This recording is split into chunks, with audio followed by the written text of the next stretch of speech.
I'm the kind of guy who would never cheat on the one he loves. Well, that's great. But could you explain this to me?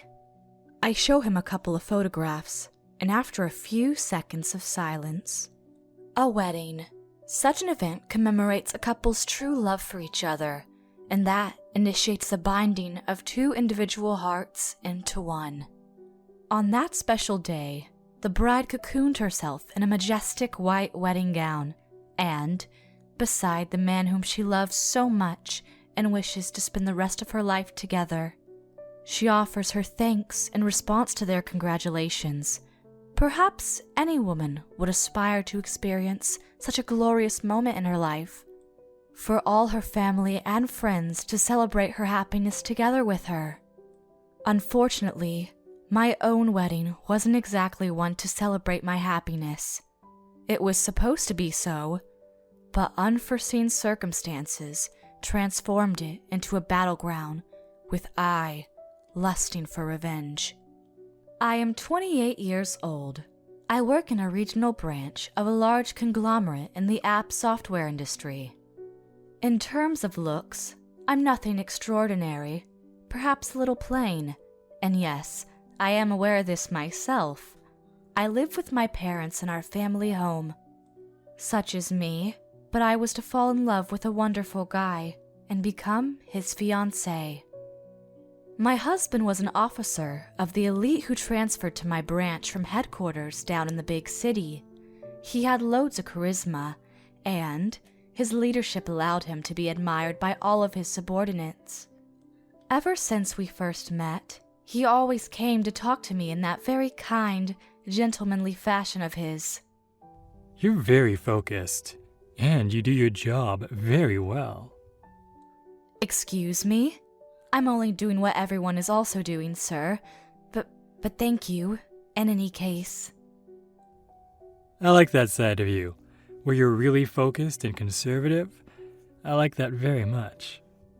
Wait, what? It was the very first time any man had ever told me something like that. In the beginning, I thought he was teasing me or something, to maybe alleviate the stress of being a company officer. But, over the next few weeks, he remained very kind to me. Little by little, I became infatuated in him and his kind demeanor. Are you feeling all right, like physically? You work so hard every day, and I'm feeling a little concerned for you. Oh, yes, I'm totally fine, sir. I only have confidence in my physical endurance, you see. Do you have anyone you like in particular? Any guy, I mean. Oh, wait, I'm being inappropriate. I apologize. Forget I ever asked you that. Not at all, sir. Well, I don't have anyone in particular that I like. Would you be okay with me going out with you as your boyfriend? If you don't mind, of course. I understand if you don't think that's a good idea. Of course. And that's how we started our wonderful relationship, which lasted 6 months until he proposed marriage to me. We decided that the wedding, per his request, would be held soon after he returned to headquarters. I'm so sorry to make you wait for our special moment together because of some stupid things I have to do. It's all right, honey. I know you're doing a crucial job for the company, and for now, that's more important than anything else. The wedding may still be a ways off, but we are officially husband and wife now. I promise, my dear, with all my heart, that I'll make you as happy as can be. I'll treasure you with all my heart and soul. We started living together. The news of our engagement spread across the company, and our marriage was, for better or for worse, dubbed the Blitzkrieg. It was a little unsettling to me that there were rumors that claimed we had to get married because I'd gotten pregnant. I don't mind a shotgun wedding, honestly. Actually, it would make me so happy. But what about your reputation? Your social standing as a company officer? It could all be tainted. I stand corrected. Your focus really does border on schizophrenia. Sorry, honey, but I really do want children soon. Wait, what? I think you're getting ahead of yourself, honey. It's a great opportunity. How about we do some premarital checkups, just in case? Per his suggestion, I got a checkup soon thereafter. I wasn't pregnant just yet, but it seemed like I was picture of healthiness. He was thrilled to hear I was healthy, and without any problems. We registered ourselves under the same surname and started living together. He was amazing at his job with the housework too. He was the complete opposite to the kind of guys you often see, those who abide by the phrase, "People never feed a landed fish," and worked hard at home too, for my sake. You're just too perfect, honey. I don't have much else to do around here. I'm doing all this because I want to, you know? I want you to be happy. Such was my wonderful married life with him, but there was just one thing, one tiny, tiny thing that made me lonely in spite of everything he ever did for me. And that was the fact that he had to go back to headquarters on the weekends and stayed overnight in the big city because of his work. That prevented us from spending time together on days off, but that was only going to last until he permanently transferred back to headquarters. Don't forget, we were going to have a wedding once he did go back. In due time, he transferred back to headquarters and became official. I was going to quit my job eventually in order to go along with him. The workplace was already well aware of this, and I was starting to pack away a few of my things, little by little.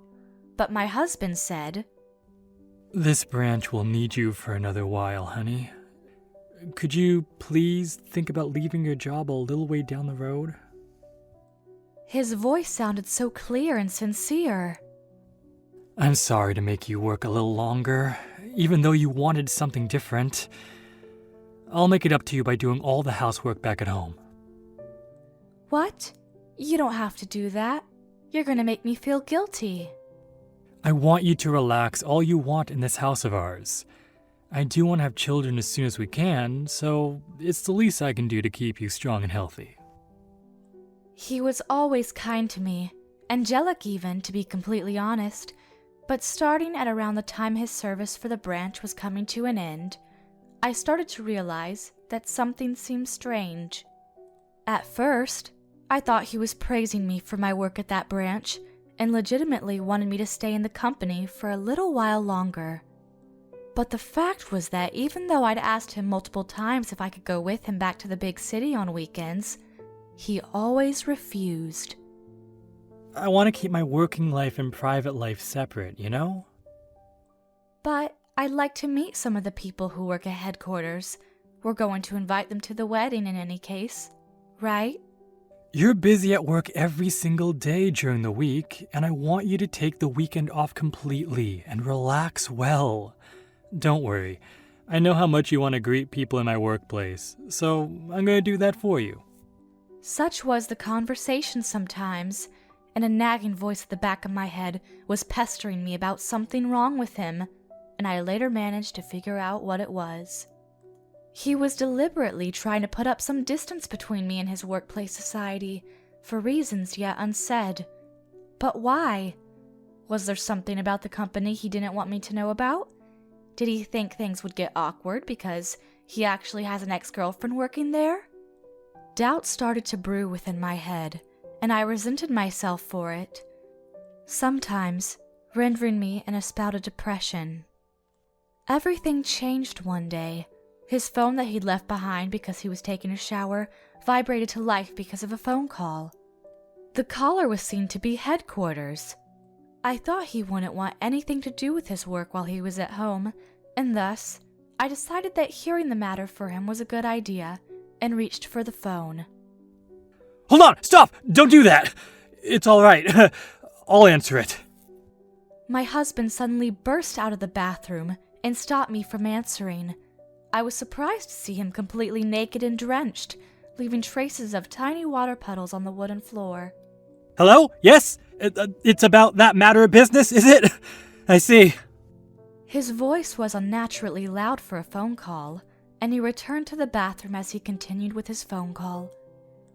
As I watched his exposed buttocks scampering back into the gloom of the house, a woman's intuition confirmed there was a shadow of a woman over his life, and it wasn't mine.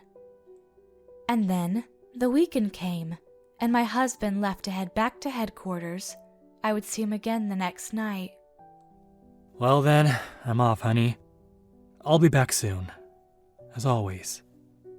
Off you go, honey. Have a safe trip. Because headquarters was pretty far away from where we lived, he always took our car to get to the big city. After driving a long time, he would stop in a nearby town, stay the night in a hotel, and then arrive at work early the next morning. After seeing my husband off, I called a certain person. Hello? Yes, he just left the house. You might be wondering who I was calling. Well, it was a private detective. Yes, you heard right. I actually hired a private detective to confirm if my husband was cheating on me or not. By this point, my guilt for ever doubting my husband's loyalty was completely overshadowed by the desire to know, once and for all. It was a little expensive to hire a detective, but they reassured me by saying, An affair on a business trip is relatively easy because we would acquire the information about the when and the where of the affair itself, so it wouldn't cost much, ma'am. They didn't offer me a discount, but it was more reasonable than what I thought it would be. That night, a little after 10 o'clock, I got a call from the detective who was on the case. No worries, sir. Thank you for your hard work. And, what did you find? I asked for the truth, my voice trembling and my fingertips colder than Antarctica. The detective fell silent for a couple seconds thereafter. That was more than enough information. I collapsed onto the couch, sighed, and fought so hard against the impending tears. I'm afraid your husband is very guilty, ma'am. Without any doubt. The place of the affair was his car. Almost immediately after arriving at his destination for the night, he met her. I also got the proof you need, a crystal clear photograph of them meeting and stuff like that. Place of the affair. Inside his car. Huh. I wonder, are we really talking about my husband? Could it be possible that they made a mistake in the guy's identity? And who is this woman who's having the affair with him? I'm not sure yet, but that's about to change. The woman just left the car and is now making her way towards a taxi. I'm gonna follow the vehicle. The call ended, and I sat there, staring at the blank screen for some time thereafter. I realized that my wonderful married life was gone, finished, hopeless of ever being restored, after only a mere 6 months. The next morning, I received another call from the detective, this time to inform me of the identity of this woman. Just as I thought, the woman worked in headquarters, just like him. To make matters worse, she was already married too. The relationship between the two of them had actually been rumored within their workplace in the past. And, because of this, my husband transferred to the regional branch where I worked. He later married me, and the suspicion of them ever having an affair was quickly annihilated, and he could finally return to headquarters. Did my own husband use me? To use marriage as a means of exploitation to be promoted to greatness is an axiomality, scandalous thing to do. Not to mention the fact that she probably already knew of his being married to me. She works at headquarters after all. And everything about the company and its branches eventually finds a way to make it to the big cheese. Although this was an affair in of itself, could anyone truly accept the reality that their lover is married to another?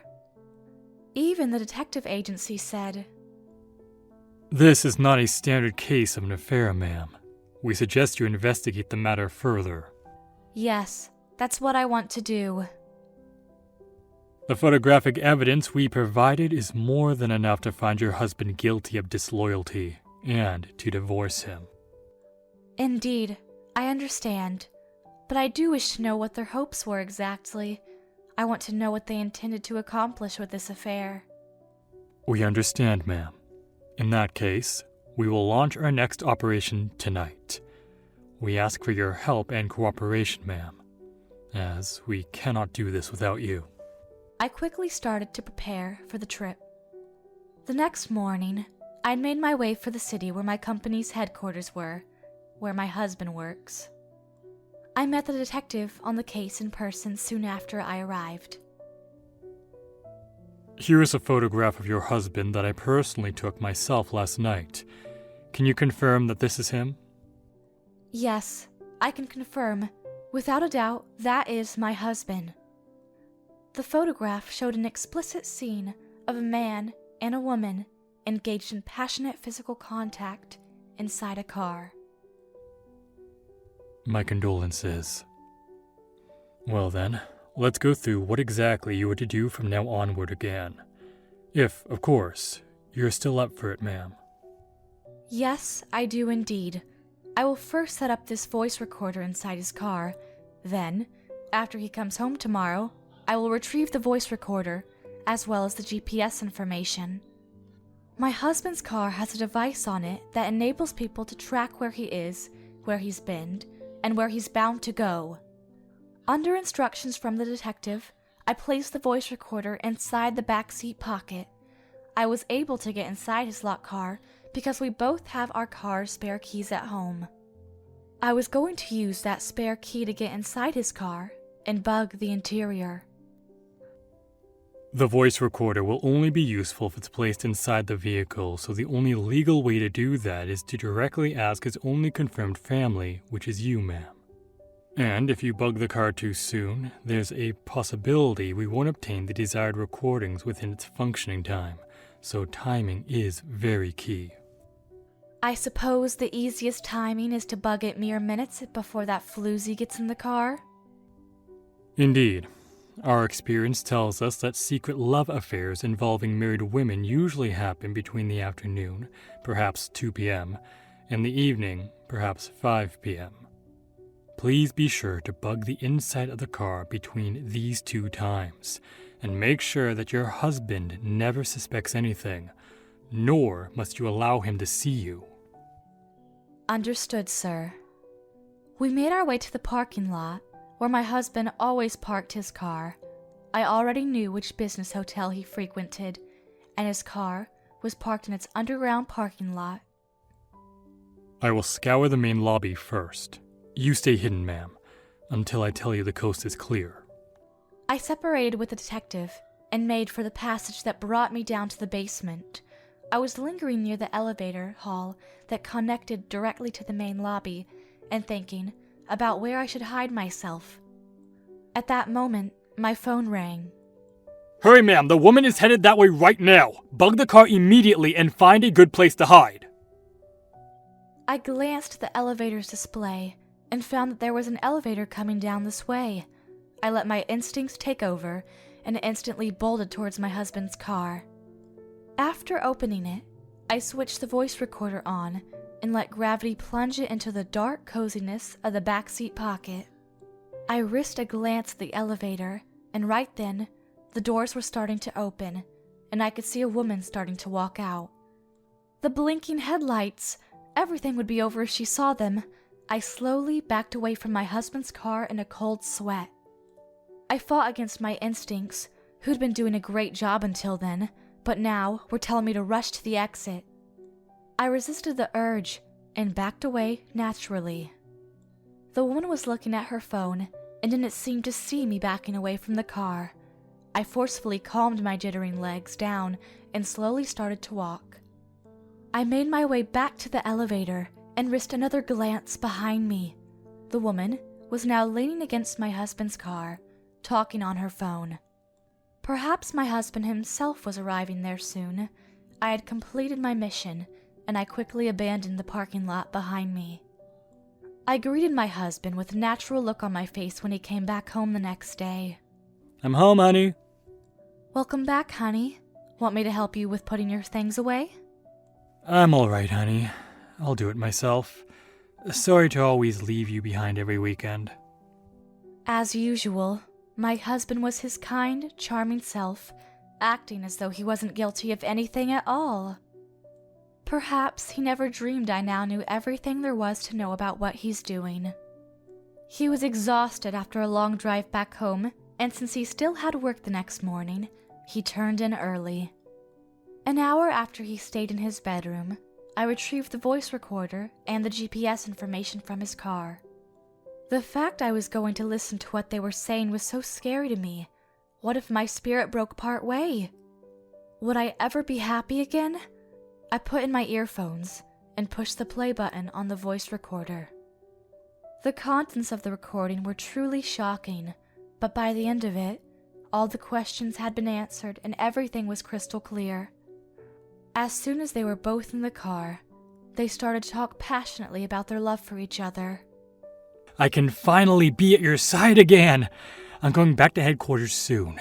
And then I'm going on the road to promotions, better salaries, and more respect within the company. A little more patience and we'll be rewarded in the end. I know that, darling, but I just can't stand it anymore. I can't stand that you're married to another bitch. I'm doing all this for you, my darling. You have to trust me. I understand it's hard. It's hard for me too. I'm only going to have children with that woman and then I'll quickly divorce her. I'll make up some story of her cheating on me and then I'll kick her out of the house. And I'm gonna do everything I can to divorce that son of a bitch husband of mine. He's so harassing. It's actually heartbreaking. He goes on, making me feel bad for not being able to have children. Every day is so hard right now. And I'm going to save you, my darling. We're going to have a beautiful life together, the two of us, and our beautiful child. I'm so happy. I love you so much. This conversation answered the question of why my husband married me in the first place. His plan was to meet someone soon after transferring to my branch, marry them a few months later, destroy all suspicion of having an affair with this woman, and then make his way back onto the road of glory. That unfortunate woman turned out to be yours truly. The woman wasn't fertile, but wanted my husband's children. He was going to have a child with me, fabricate some stupid story of me having an affair with another guy, divorce me, take custody of the child, and get back to the woman with her rightful child. And she was going to divorce her husband because of psychological harassment. And soon thereafter, they would marry each other, start a family, and live happily ever after. Not on my goddamn watch. I decided right then and there that I would have my revenge on the two traitors. After that night, I lived my life as I always have with my husband, appearing naive and unaware of what was going on.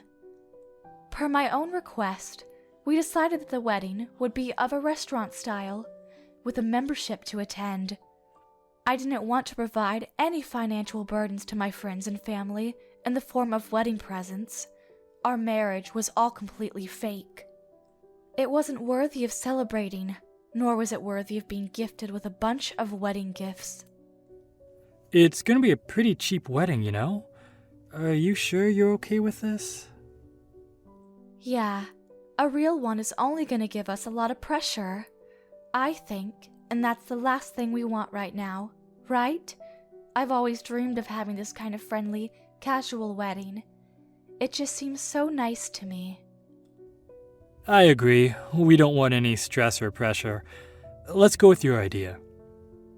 I also knew the truth behind what I saw as nothing but his naturally considerate demeanor. The only reason was to do whatever means necessary to get me pregnant as quickly as possible. I've been swallowing birth control pills behind his back so that it would lower the chances of that happening. Until the wedding, I spoke and acted like I had no clue what he was doing when he left for the big city on weekends. On the day of the wedding, completely cocooned inside a majestic, white dress that looked absolutely gorgeous. I looked at myself in the mirror and said, "Be brave. You got this. Today's the day everything will go well." We were greeted by an eruption of applause when my husband and I strode into the banquet room. The guests were almost exclusively my husband's friends and co-workers. My guests were my own parents and a few colleagues and bosses from my own workplace. I wonder what kind of things they were expecting, sitting there, beholding this fake wedding full of lies and disloyalty. The wedding went splendidly. Everything went smoothly, and it was a glorious night, I must admit.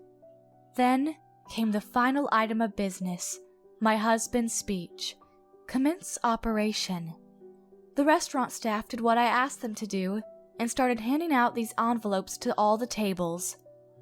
Inside every single one was the same photograph that the detective had given me.